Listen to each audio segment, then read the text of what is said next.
বাংলাদেশের প্রধান নির্বাচন কমিশনার ইসি কি বলছে জানেন?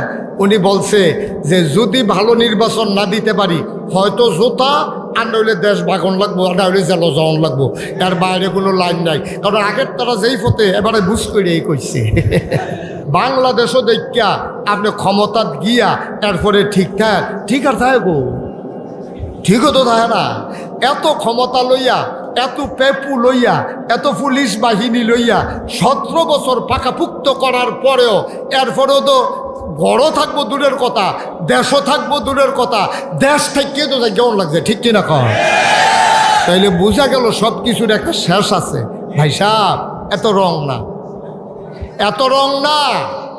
আপনি যেই রং মনে করছেন দুনিয়াটা, দুনিয়াটা এত রং না, ঠিক কিনা কর? হয় দেশ সারণ লাগবো, না হইলে জেলো যাওন লাগবো, না হইলে জোতার ফিটা খাওয়ান লাগবো।